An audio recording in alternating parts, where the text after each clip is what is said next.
So the first few tweets up to 16 more or less, or 15 were just general tweets. But afterwards, they go deeper, or more specific, I have to say, into the Hunter Biden laptop controversy. For those of you who don't know, Hunter Biden is the son of Mr. President Joe Biden. Hunter Biden is known to be, aside from Joe Biden's son, a drug addict as well. Allegedly. Okay. Allegedly. We all saw the pictures, but it's still alleged. My eyes could have been wrong. Yeah. Could have been seeing wrong. Yeah. There are tweets, there are emails, etc. There are videos. But if we continue, so it started in 2020 with the New York Times, which is a right-winged newspaper. So I might even say a far-right newspaper, posted a story about Hunter Biden's laptop. And basically, the story is that Hunter Biden went to the store to repair his laptop, and the store has a policy that if you don't come pick it up after 3 months, they assume you're not going to pick it up, and so they keep it, or they do whatever they want with it. Hunter Biden only had to pay $85 to get his laptop back. All of this could have been avoided, but he probably used it on coke, allegedly. So what happened was... You're the lawyer, man. Oh my God. Anyway, let's continue. So what happened was, at a particular point in time, the New York Times posted a story about Hunter Biden's laptop, which allegedly contained information that could negatively affect his father, Joe Biden, who was at that point in time running for president. I think there were like 20 days or 20-something days left until the presidential elections. So it dropped. So the story dropped shortly before the could be 2 months as well, by the way. But it's like it dropped shortly because before the presidential elections of 2020.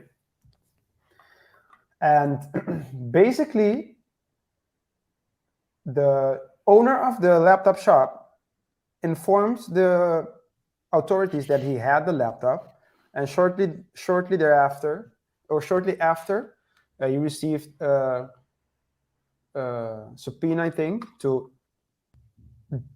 deliver the laptop, which he did.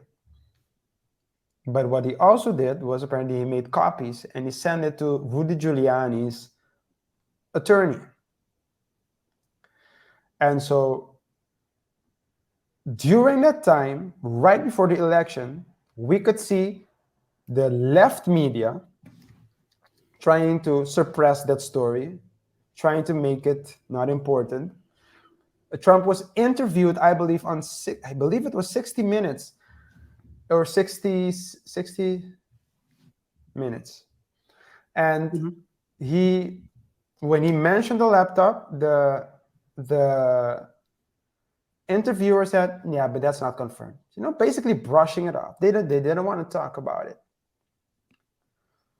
And what happened afterwards?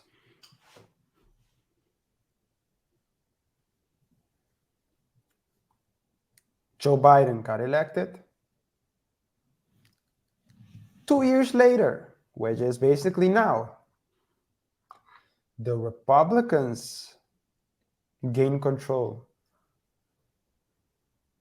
in Congress, more control. And to Biden's not luck, to Biden's bad luck, Elon Musk gained control of Twitter. And basically, what basically happened is that Biden, who said a bunch of times that, he said, yeah, there's no, what you're saying, it's false news. It's implanted. It's also a story they came up with. It's implanted. The information, there has been information implanted by the Russians, remember, because they wanted to say that the Trump, colluded with the Russians. So the Russians implanted information on the laptop to make it seem as though that's the case, but there's nothing that can tie me with what my son is, what you're accusing my son of. And the son was saying, no, it's not true. Hunter Biden was saying, no, it's all not true. Everything was implanted. Apparently, guys, the information was not implanted. It was not planted. No, the information was not planted.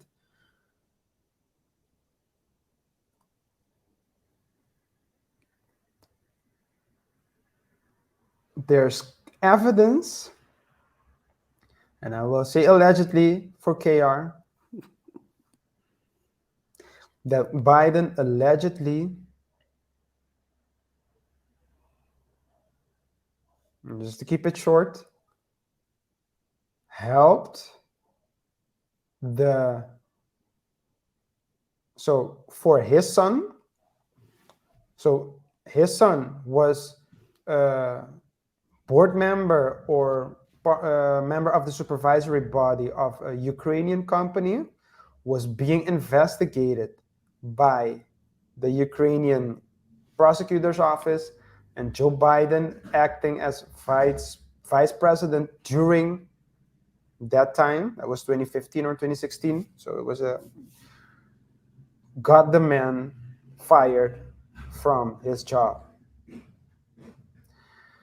There's also emails insinuating that Hunter Biden is holding positions in companies on behalf of his father, and that Hunter Biden is receiving money for campaigns on behalf of his father, so that Biden ultimately profited from money from abroad, which is illegal. Biden, of course, refused, possibly because he forgot due to his old age. Now,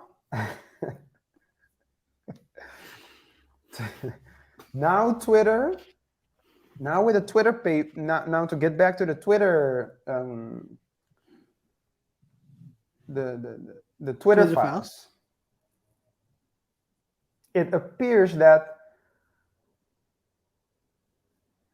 Twitter, so not only the left media, but also Twitter was suppressing the information.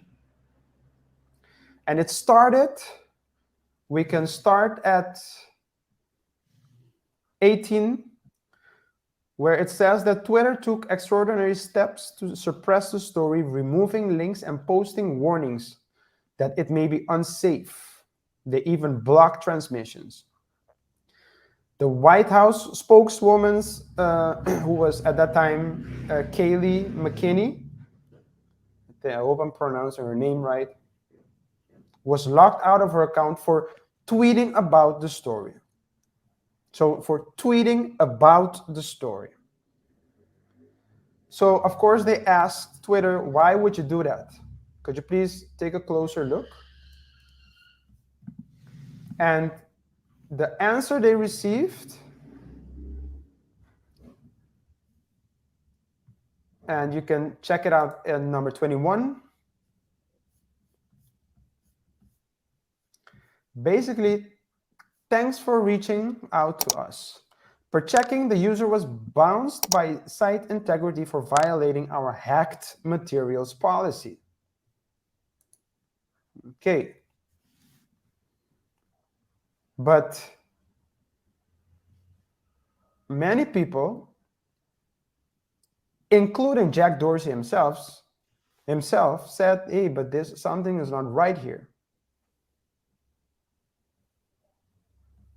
If you can see at 23, the decision was made at the highest levels of the company, but without the knowledge of CEO Jack Dorsey, with former head of legal, policy, and trust, not even going to try it, Gade, Vijay. playing a key role. So basically, this was happening behind Jack Dorsey's back. They did whatever they wanted to do. And if you look at 26, tweet number 26, it's basically some correspondence between Gate and Joel Roth. Joel Roth saying, hey, the policy, guys, the policy basis is hacked material.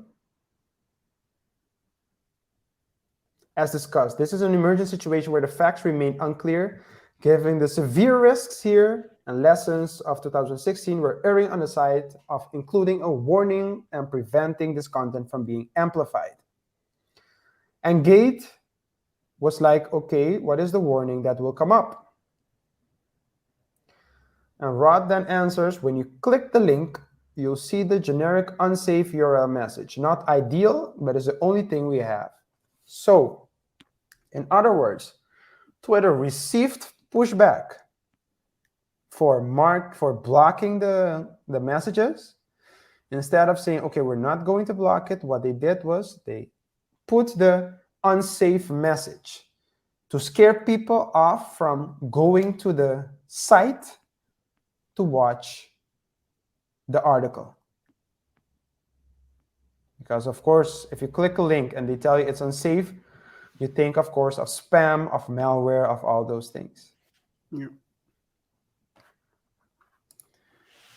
And It's kind of crazy, though. it's crazy. And just one final note, there was only one Democrat who opposed the banning. And you can find it at number 32, which is Congressman Khanna, who basically said that, hey, this is a violation. I'm saying it seems like a violation of the First Amendment. If there's a hack of classified information, that's one thing. But if there's a story about a hack, information that might or might have been hacked, you can't block people from getting to the story. So what you see is that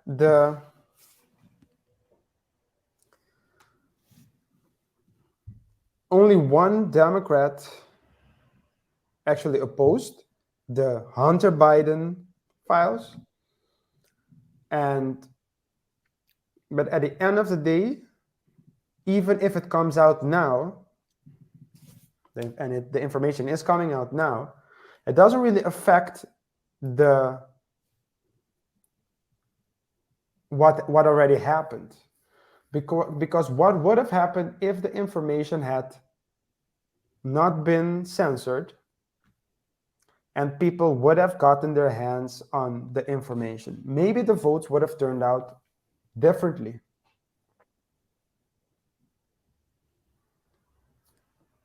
It doesn't really matter right now because Biden is not going for a second term, or at least he's not going to get elected a second term. I don't think he's going. I hope he's not going for a second term. He's And I talking know that what talk, KR though. is thinking. He's thinking what a lot of us are thinking. We don't know if Biden will finish his first term. Oh, yeah, that's true. I've been thinking that for at least. I thought it wouldn't make it the first year, but I was um, way off. Yeah. So, guys, what's interesting to see now is I think this is just the first of many things that Musk will um, expose of Twitter, of how Twitter was basically managed. But this information confirms that Twitter was censoring speech for purposes that were not valid, which is evident by the fact that Twitter employees questioned questioned the censorship practices. Let's hope with Elon Musk that this will not continue and that people will have more freedom to express themselves the way they want to. Your thoughts, KR? Well, this is so for the people who've been on Twitter and who have seen how Twitter was developing the last few years, you could clearly see that it seemed to be moving more a certain particular to a particular party or particular way of thought.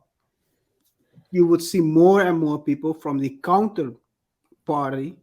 I'm not talking about party as in left or right. More right wing people were being getting banned nearly willy. And so I do think that this is, to me, it's not surprising. Um,